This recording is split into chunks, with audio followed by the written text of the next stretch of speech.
안녕하십니까, 버드입니다. 오랜만에 인사드립니다.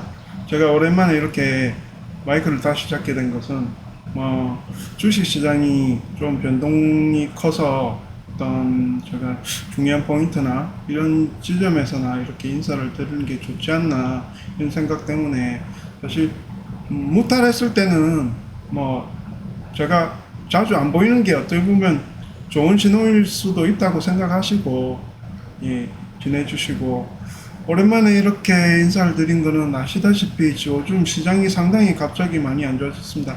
이에 대한 불안감을 느끼시는 분도 많으실 것 같고 주식을 특히나 올해 초 그리고 요 근래 이렇게 주식을 시작하신 분들 주변에 있고 해서 그런 분들에게 이런 주식의 시장이 어떤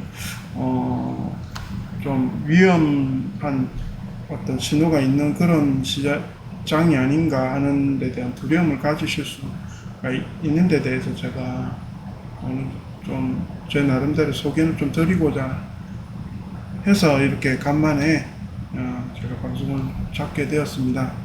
일단 저 보시다시피 이렇게 종목 창들만 보면 파랗죠. 오늘도 코스피 지수는 37포인트가 내렸고 장중 한때 40포인트를 넘게 내렸었다가 조금 마지막에 반등이 되면서 마무리가 되면서 이렇게 했는데 제가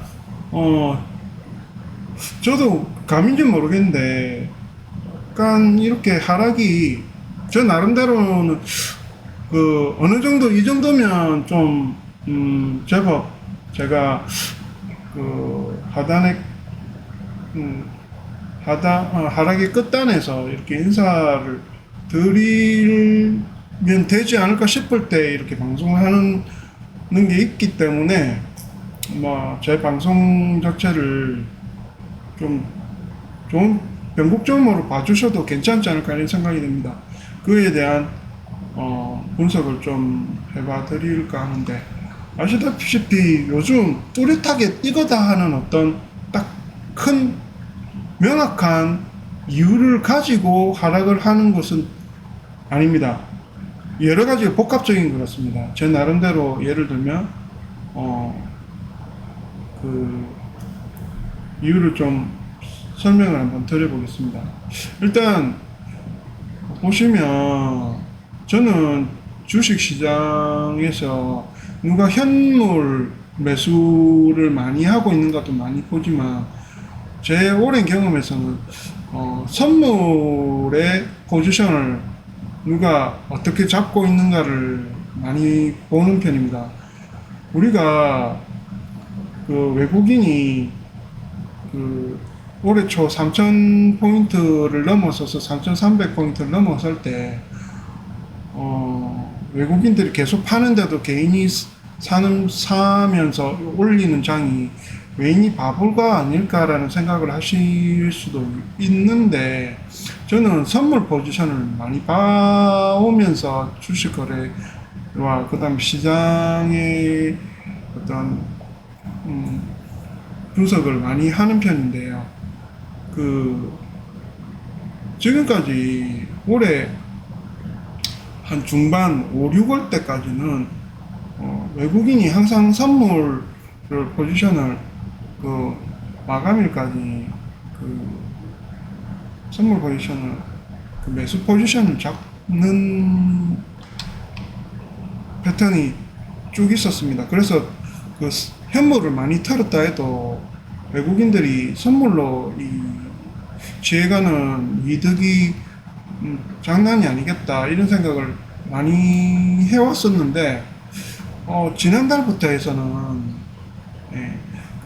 외국인이 선물 포지션을 이렇게 매도 위주의 매도가 유리한 포지션을 잡은 지가 제법 되어 있습니다. 이게 좀 염려스러운 바가 있었는데 제 염려처럼 이 외국인이 지금 보시면 이 파란색 보이시죠?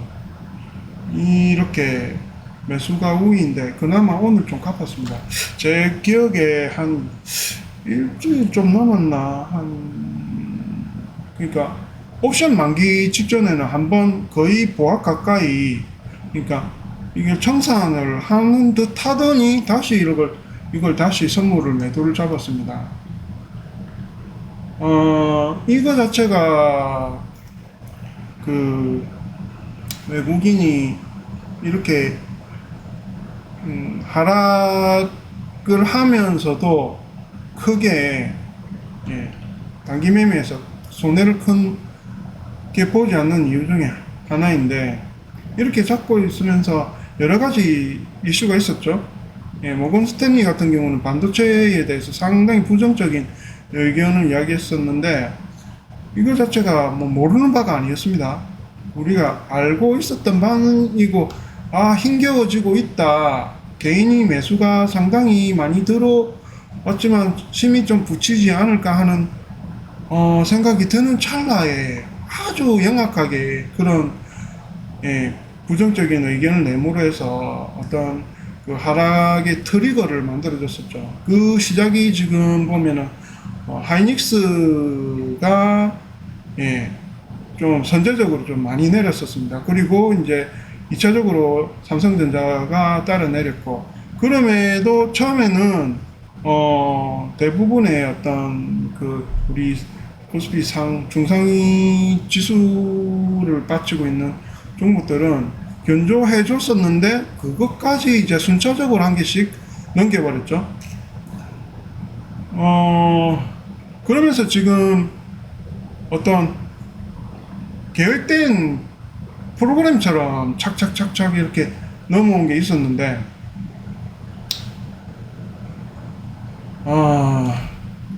제가 볼 땐 지금은 제가 종목별로 많은 종목들을 분석을 해본 바, 상위 종목들 대부분이 어느 정도의 저점을 가리키는 중요한 포인트에 한 번씩 다가서 와 있지 않나, 이런 생각이 듭니다. 일단, 예, 현대차를 한번 보겠습니다. 자, 현대차 차트를 한번 보시면, 현대차도, 예, 지난주까지는 어느 정도 지지선 잘 견디다가 지금 무너져 버렸죠. 무너진 지지선이 사실 이제 작년 말 그 20만 원을 넘어서는 직전 선까지 이렇게 와본다. 이 선이 사실 중요한 지지 포인트 선이 될 수 있습니다. 배열도 지금 확 바뀌어버렸죠. 일봉상에서는 정비할에서 역배열로 이렇게 바뀌어버렸지만, 주봉에서는 보면은 오늘이 그 주봉상에 60일선을 터치해버린 날이었습니다. 저는 차트를 참 안 좋아하면서도 차트를 참 자주 보고 잘 보는 것 같습니다. 그리고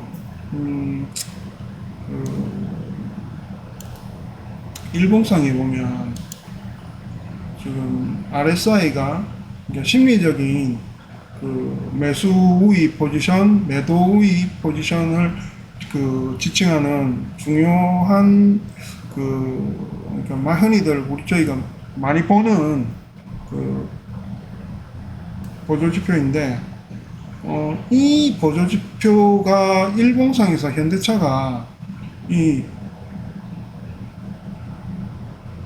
매도 심리가 강한 이 차트에서 이렇게 밀린 적이 없는데, 없습니다. 우량주들은 이렇게 밀려 있습니다. 근데 이것만 그런 게 아니고, 사실 중요한 것은 우리 지수인데, 코스피 같은 경우에도 지금 그 일봉상에는 코스피가 1년에 이렇게 그 매도 심리가 우리가 불안한 저점을 보이는 그 하회하는 어떤 상태가 오는 때가 잘 없습니다. 1년에 한 번 아니면 두 번 있습니다. 작년 그 3월 코로나 위기가 시작되면서 내려온 심리지표가 이 정도인데, 지금 코스피가 지금 벌써 RSI가, 예, 상당히 이렇게 많이 꺾였는데, 이런 지표는 그 코스피에서도 일봉상에서도 잘 있는 현상이 아닙니다. 근데 이렇게 오는 게 그 계속 지속이 되면 사실 일반적인 개별 종목에서는 상당히 지수가 많이 낮아질 수 있는 위험이 있는데, 제 경험으로는 이게 한번 내려오고 나서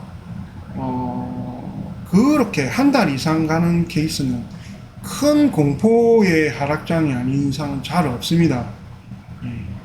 요 보시면 요 때는 언제냐면 그겁니다. 미국과 중국의 무역 전쟁이 심화됐을 때의 그 RSI 지표가 우리가 매도가 상당히 좀 불안한 상태로 갔을 때의 심리고, 이 심리적인 어떤 매도가 시작된 지 한 며칠 돼 버렸습니다, 지금. 근데 여기서 더 간다 그러면 상당히 가격적인 메리트가 있는 코스피 우량주들이 많아지는 상태로 돌입하게 됩니다. 그래서 만약에 지금부터라도 그 지수가 추가적인 하락을 보인다 그러면 지금은 좀 무리를 해서라도 주식을 사시는 거를 좀 권장드려도 괜찮지 않나, 이런 생각이 드는 그 시즌으로 돌입을 하게 됩니다. 그런데 정말로 그럴 것인가? 저는 그렇게까지 보진 않습니다. 분명히 다음 주부터는, 다음 주 월요일이라고 장담은 못하지만 어떤 터닝의 변곡점은 시작될 수 있다고 생각합니다. 그리고 그동안 개인만 떠받치던 시장이죠. 이렇게 계속 올라가면서 저희가 매수를 해왔던 개인의 수량은 어느 정도 사실 상당히 많이 좀 부담되게 많이 매수를 한 측면도 없지 않아 있습니다. 다행스러운 거는 기관이 보유하는 어떤 수량이 이제는 매도가 여기는 어느 정도 한계선이 왔다는 게 보이기 시작한다는 겁니다. 추가적인 하락이 여기서 더 온다 그러면 개인에게 물량을 떠넘기는 게 상당히 부담이 되겠죠. 지금은 추가적인 여기서 하락을 더한 거는 그 외국인입니다. 외국인이 지금 역사상 IMF 이후로 얘네들이 들어와서 국내 주식을 힘껏 끌어당긴 이후에 물량을 줄인 수량이 30% 초반 이하로 내려간 일이 지금 역사상 세 번째로 알고 있는데요. 32포인트 이하로 2% 이하로 잘 안 내려갔는데 지금 32%가 깨진 걸 알고 있습니다. 지금 개별 종목에는 수량이 나오지만 그 퍼센테이지가 나오지만 제가 쓰는 HTS에서 그 퍼센테이지로는 나오진 않고 지금 수량으로만 좀 표시가 되어 있긴 했는데, 제가 알기로는 32%가 거의 한계선에 가까운 수치로 알고 있습니다. 거의 많이 줄었고요. 삼성전자 같은 경우도 보나마나 수량이 줄을 만큼 줄었을 겁니다. 한번 볼까요? 삼성전자나 하이닉스 같은 경우는 워낙 우리나라 주식 시장을 떠받치는 시총 1, 2위의 회사이기 때문에 보유 수량이 코스피와 직결되어 있죠.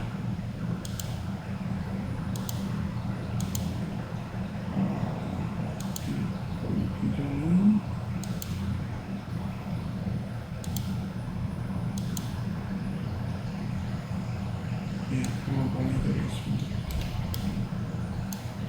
지금 보유 비중이 많을 때는 55%를 넘어가서 57, 8%로 넘어가서 많을 때는 거의 60%에 가까웠었을 때가 있었는데, 보여드릴게요. 60%에 가까웠을 때가 있었는데 지금 외국인의 보유 비중이 지금 50% 가까이 되네요. 지금 51.67%. 그에 반해서 개인들의 수량이네요. 비중을 한번 볼까요? 개인은 많이 사긴 했지만 사실은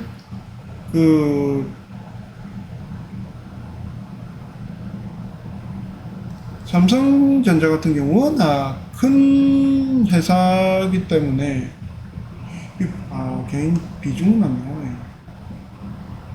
이 비중 자체가 많이 오르긴 올랐다 하더라도 뭐 작년에 우리가 개인이 배당받았을 때 7%였거든요. 작년 말 기준 했을 때 개인이 가져가 이게 아무리 개인이 많이 샀다 하더라도 그 삼성생명이 보유한 그 물량을 넘어서지 못했었습니다. 근데 아마 지금 넘어섰을 수도 있습니다. 워낙 개인이 삼성전자를 많이 샀기 때문에 이제는 삼성생명이 가진 삼성전자의 보유 비중 8%를 이제 넘어섰을 가능성이 있는데 그만큼 뭐 많이 샀다 해도 사실 외국인의 비중이 비할 바는 아닙니다. 정말 많이 가지고 있습니다. 근데 전에도 한번 말씀드렸다시피 이건 사실 좀 뺏어와야 됩니다. 우리나라의 기업들이 열심히 일해서 불린 순이익의 상당 부분을 외국인들이 배당금으로 가져가는 게 좋은 현상은 아니죠. 우리나라 국민들이 많이 가져가야 됩니다. 그렇고 다시 코스피 지수를 한번 이렇게 개인 수량이 이렇게 늘어나는 동안 외국인은 빠진 만큼 빠졌다고 저는 생각합니다. 그리고 이 고통의 구간 지금 RSI가 하회 이탈한 이 구간이 대부분 코스피에서는 제 경험으로는 그때가 매수 찬스였다는 겁니다. 예를 들면 이 지수가 이렇게 급락한 폭이 사실 큰 건 아니거든요.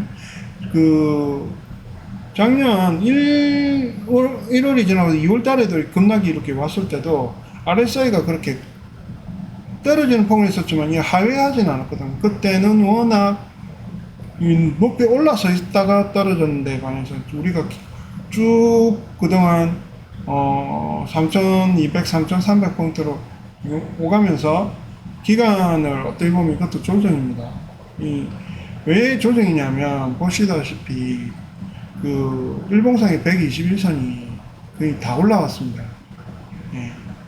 다 올라와줘야 이때 한번 이런 이슈도 있고 하고 나야 또다시 이 선을 밟고 올라가는 구간이 뭐 당장은 아니지만 내년이라도 다시 생길 수 있는 거라고 저는 이야기 드리고 싶습니다. 그리고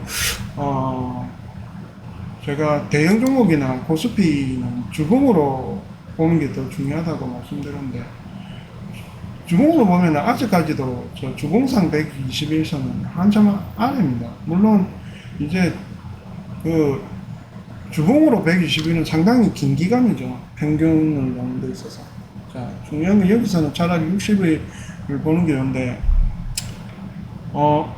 어떤 경우에는 사실은 이 60일선을 이 주봉이 만나지 말라는 법이었습니다. 사실 그런데 그러기에는 지금 재료가 그렇게 위험한 건 아니지 않나. 물론 지금 이렇게 된 데에서는 여러 가지 아까 처음에 제가 시작할 때 복합적인 이유가 있다고 그랬었죠. 물론 이제 트리거를 준 거는 그 반도체라는 측면도 있지만 사실 그 우리가 델타 바이러스 팬데믹의 어떤 그 강도가 사실은 좀 더 독하다, 델타 바이러스가 강력하다라는 거를 좀 새삼 느끼고 있는 것도 있습니다. 근데 그런 와중에 테이퍼링은 해야 되고, 미연준 같은 경우는. 왜냐면 지금 계속 이걸 너무 시기를 늦춰버리면 하이퍼 인플레이션에 시달릴 수도 있기 때문에 상당히 세밀하게 지금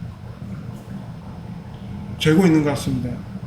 근데 뜻밖의 이 델타 바이러스가 너무 강력했다는 거죠. 지금 아시겠지만 미국은 2차 백신을 다 맞고 나서도 이걸로도 돌파 감염이 워낙 빈번하게 생기다 보니 이제 부스트 접종까지 시작을 하는 상황에 다다라졌습니다.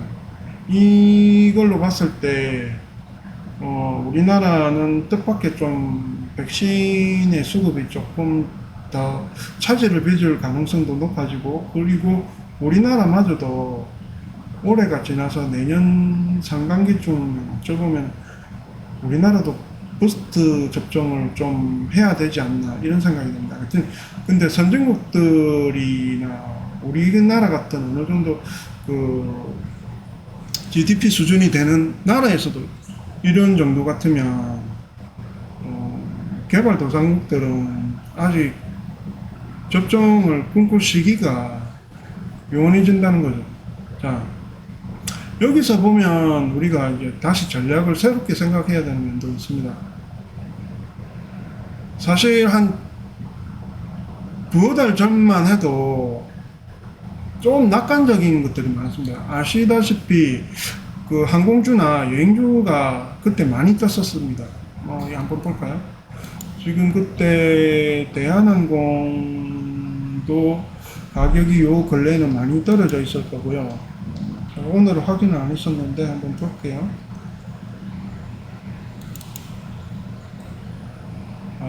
대한항공이 27,000원대로 내려오네요. 네. 지금 한 두어 달 전만 해도 이렇게 좀 33,000원대, 34,000원대까지 했었던 게 지금 거의 20% 이하로 떨어졌네요. 이 지금 항공주들이나 여행주는 좀 더 위험하다 봅니다. 왜냐하면 버티고 있는 중이거든요. 그 여행사 여행사를 한번 보겠습니다. 제일 큰 여행사 중에 하나죠. 하나투어 같은 경우도 아마 차트가 비슷할 겁니다. 두 달 만에 94,000원 갔었던 그 여행주가 지금 더 많이 힘겨워졌죠. 제가 두 달 전과 다르게 지금 매수를 한다 그러면 항공주나 여행주는 저는 말리고 싶습니다. 예를 들면 올해 말이나 내년 초쯤 다시 한번 좀 생각해 보시는 건 어떨까 싶고요. 지금은 좀 더 건실한 고배당주나 자산 가치가 높은 주식을 선택하시는 게 좋지 않나 이런 생각이 듭니다.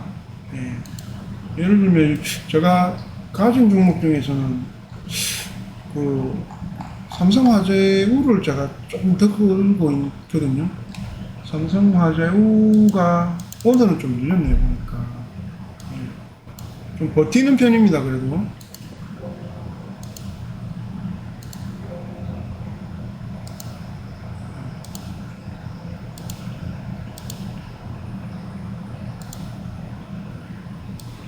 보시다시피 두 달 전과 별 큰 차이는 없습니다. 어찌 보면 이런 종목을 좀 정리를 하고 적당하게 그 좀 내린 우량주를 매수를 하는 것도 나쁘진 않은데, 사실 또 이런 주식을 버리긴 아까운 게 아시다시피 지금 찬바람이 불기 시작하면 배당주들은 좀 힘을 받는 시기로 돌입하는 성향이 있기 때문에 굳이 이런 주식을 어떤 애널리스트나 증권 전문가분들은 이런 주식을 정리를 하고 우량주를 담아라는 말씀드리는데, 저는 그렇게 그 작전이 성공할 거라고까지는 장담을 드리긴 힘들 것 같습니다. 차라리 좀 더 자금을 급여소득이라든지 좀 어느 정도 사업소득이 좀 있으신 분들은 적당하게 지금 매수를 좀 하시는 것도 그런 쪽으로 그냥 하시는 게 맞지. 예, 그렇게 생각을 하고요. 물론 그런 자금이 있다 그러면 이런 종목보다는 좀 내렸던 종목, 예를 들면 반도체도 그렇게 지금 뭐냐면 당장에 오른다기보다는 반도체 같은 경우는 제가 볼 때는 있습니다. DDR5 어느 정도 저 출시가 예견이 되기 직전이라든지 그게 예를 들면 내년 상반기겠죠. 1, 2, 3월 중에 뭐 한번 생각해 보시는 것도 괜찮지 않을까 이런 생각이 들고요. 지금은 차라리 금융주를 좀 저는 추천드리고 싶습니다. NH투자증권을 제가 조금 들고 있는데 NH투자증권도 다른 주식보다는 잘 버티는 편입니다. 보시면 하회폭이 그렇게 크진 않습니다. 그렇죠? 근데 요것도 좀 물론 영향을 안 받지는 않아서 지금 오늘까지 좀 밀리긴 했는데, 예, 영향받은 게 아까 자동차는 좀 컸고 반도체 좀 컸고 그렇지만 뭐 요런 주식을 좀 사시는 것도 그러니까 그렇습니다. 지금 배당이라는 게 어떻게 보면 그렇습니다. 한 11월 초부터 시작해서 가지고는 언제 매도를 하고 차라리 털고 나와가지고 12월 초, 11월 중순, 12월 초쯤에선 배당주를 터시는 분도 많습니다. 배당락을 맞이하는 것보다는 그때 배당주를 털어서 차익을 실현하는 게 더 낫다라고 보시는 분도 많기 때문에 뭐 그건 본인의 선택이지만 어쨌든 그 전략도 지금 괜찮고 그 고배당주를 매수하셔서 뭐 그렇게 월말 직전에 뭐 매도를 하시던 배당까지 끌고 가셔도 괜찮다 보고요. 지금 이렇게 코스피가 밀렸음에도 저는 이게 이렇게까지 할 필요가 없다라고 생각되는 이유 중에 하나가 우리나라 주식의 그 PER이 그 평균 PER 11이 깨졌다 그러더라고요. 이게 주요 선진국이나 GDP 상위 국가 중에서는 이렇게까지 밀린 국가가 거의 없습니다. 우리나라가 지금 상당히 예민하게 너무 많이 떨어진 측면이 있는데 그건 태생적으로 이제 우리나라가 수출의 의존도가 워낙 높고 대외의 어떤 영향에 예민한 편이다 보니까 예, 좀 그런 측면을 좀 크게 피해를 보는 면이 있는데 어찌 보면 이걸 잘 이용하면 또 좀 더 다른 나라보다는 주식을 싸게 살 수 있는 기회도 될 수도 있는 거고 예, 그런 거기 때문에 그리고 또 저는 좀 제 나름대로 믿는 어떤 믿음이 있습니다. 우리나라가 지금이 좀 변곡점이 크다고 생각합니다. 아까 우리가 보였다시피 개인의 어떤 비중이 이렇게 올라가면서부터 체질이 바뀔 것 같아요. 저는 외국에 대한 외국인에 의한 그 민감성이 지금 물론 지금까지는 아직까지는 예, 되게 민감하고 이렇게 스트레스를 많이 받는 예, 그런 시장을 가졌지만 개인의 어떤 그 중요한 우리 삼성전자부터 시작해서 하이닉스 그 다음에 그 뭐 네이버 카카오 그리고 뭐 삼성바이오로직스 이런 것도 좋고 그 다음에 LG 화학 같은 그런 예, 우리나라에 내놓으라는 기업들 모두 예, 현대자동차 모두 이렇게 개인의 비중이 높아지면서 개인의 어떤 그 비중이 높아지면서 영향력은 점점 떨어지게 되어 있습니다. 사실 그 제가 알기로 작년 뭐 코로나 이후로부터 해가지고 지금까지 외국인이 팔아버린 우리나라 주식이 못해도 120 300조는 넘을 겁니다. 뭐 이제 2,300조나 되는 그 시장에서 130조나 120조 정도 되는 금액은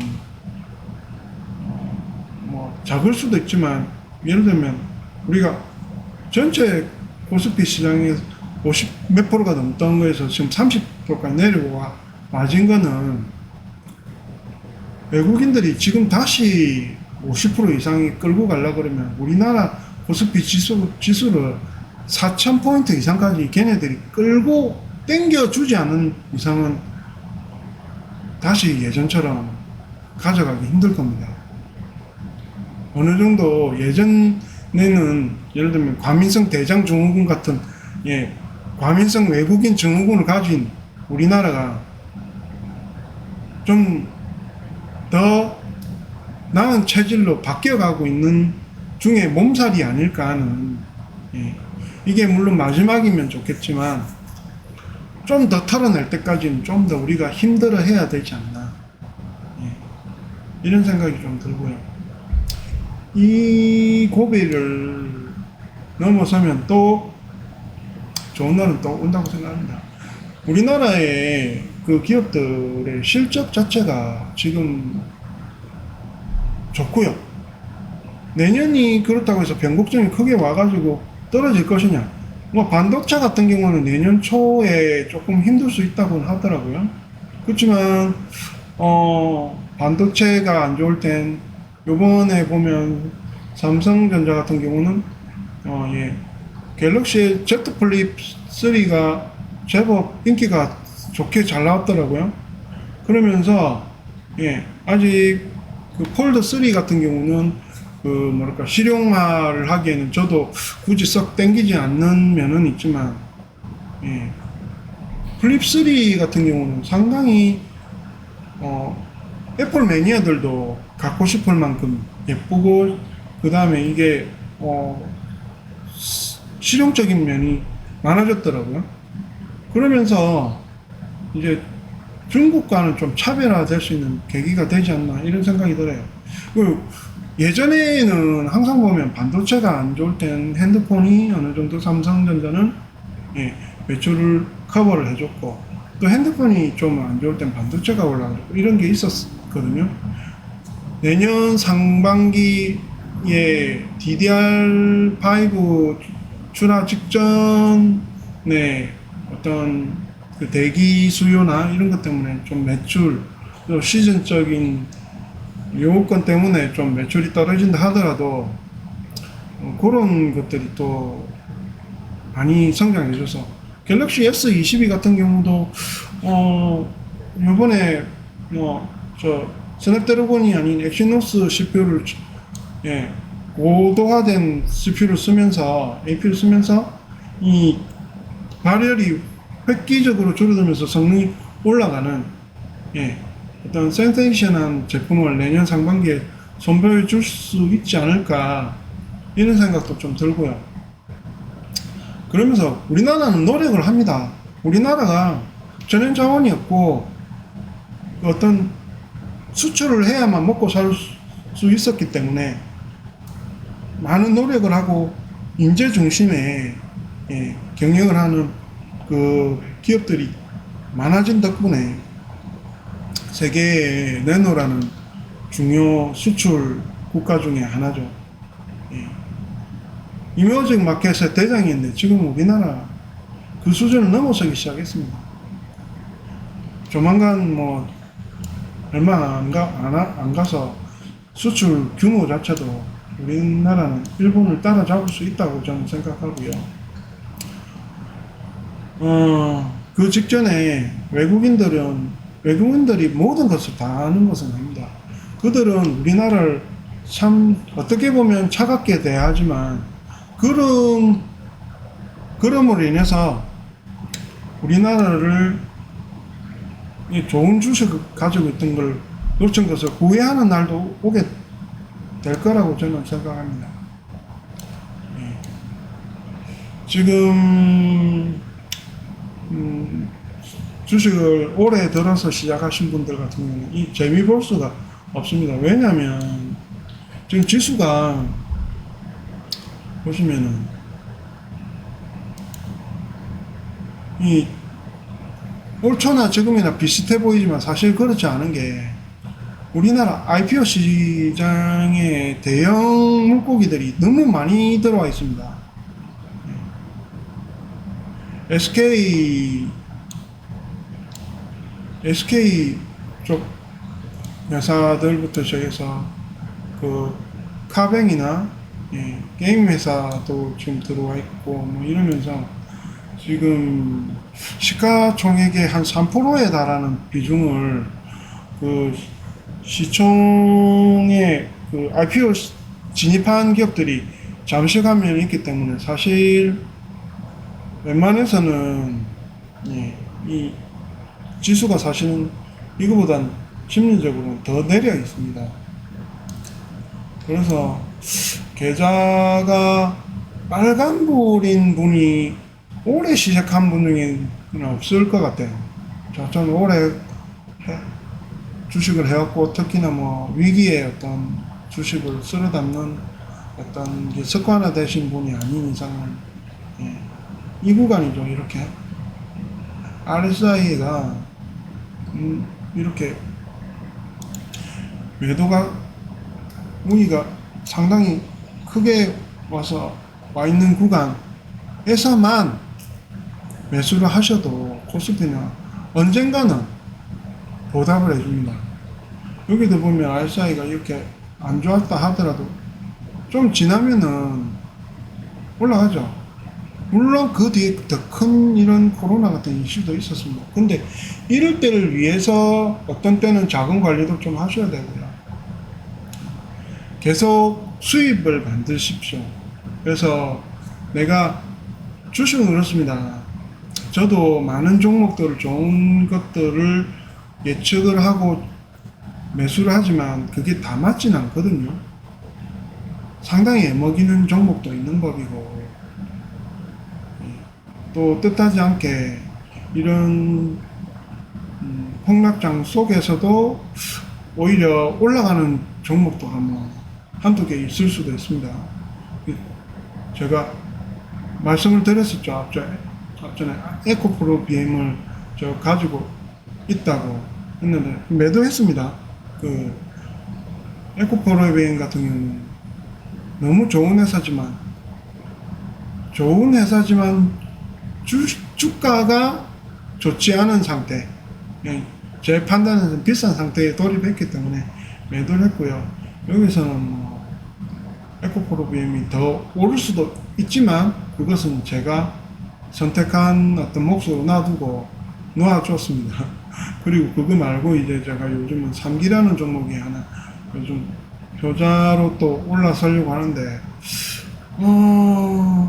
어찌 보면 이 종목 같은 경우는 지금 하락이 마무리가 되면 오히려 어느 정도 주춤해질 수도 있는데 그래서 요 근래에 매도를 하는 것도 좋지 않나 이런 생각이 들지만 요건 제가 좀 더 깡으로 한번 더 지켜보려고 합니다. 아직까지 충분히 비싸다라고 되게 비싼 주식이 아니야 이런 생각이 들 정도까지도 아닐 뿐더러 어떤 모멘텀을 등에 없느냐에 따라서 좀 더 오버슈팅을 할 수도 있기 때문에 그건 제가 그냥 지켜보기로 했고 그렇습니다. 여러분들도